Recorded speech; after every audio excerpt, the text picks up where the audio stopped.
There's this mental model called the map is not the territory. And what it means is that when you have a map, it's an abstraction of the real thing.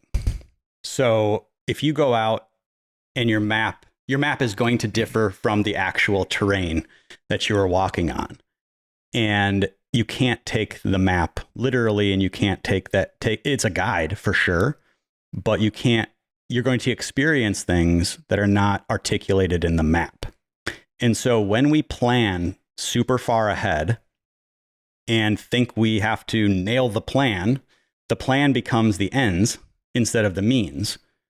And so you have to keep that in mind. Like, we have to have an idea of our destination. We have to have a rough idea of how to get there, or at least how to measure progress along the way. But we can't take that plan as literal. And so when you start to think that way, you start to think about how futile it is to spend a whole bunch of time right now on paper mapping something out 5 years from now, because you're going to change as a person. Mm-hmm. And you're better off spending real time and energy understanding, at a more, at a smaller level, just, are you on the right track? Does it still feel good to you? What do you want to change? How do you want to update? I think about it as bumper lanes on a bowling alley. So I got to ask you something.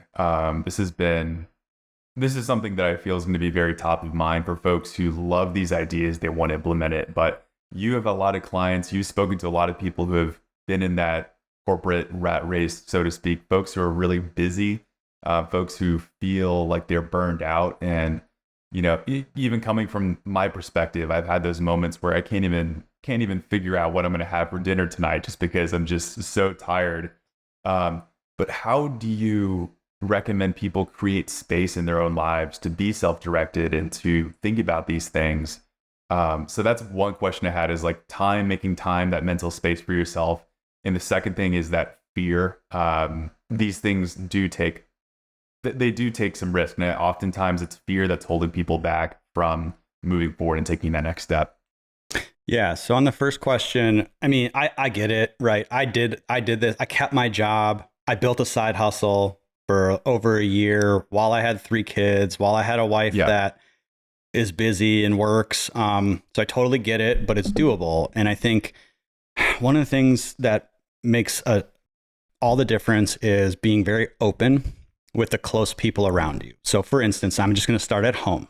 I said, look, I got to figure this out to my wife. Like, this is big. I'm not happy. I'm not satisfied. It's a problem at home too. Mm-hmm. And she sees that. So I know we got 3 little kids. They're all like under 5 years old, right? I need an hour or 2 every single weekend. And I'll go to the coffee shop at 6 a.m. right when they open. But I need an hour or 2 to just focus on figuring my shit out. Yeah. Because it's for our family. It's to bring us closer together, and it's for me to be happy and all that kind of stuff. And so she was great with that, right? Like, it was dedicated time. And then you take it to work, and I was a master at this. I was actually quoted in the Wall Street Journal last year about how to be left alone at work. So if anybody does need tips, you can hit me up. But it's getting really laser focused on what are the essential pieces of your job for you to drive results, and then saying no to all of the other BS stuff. And people are going to hear that and they're like, oh, I can't say no, right? I can't say no. Office politics, going after promotions, all of that kind of stuff, right? Yeah. But the trick is in framing the no as a win-win for you and for the company. So I would do things like, hey, boss, we have 14 people in this meeting. I make X amount you pay me X amount per hour. Do you really want me to sit in this meeting, or would you like me to spend that money and that amount of time on this project that I'm trying to drive forward? And doing it in a nice way, of course, but that was the message. And the boss is like, yeah, you really don't need to be. You can do things like just protect time on your calendar. It's very easy.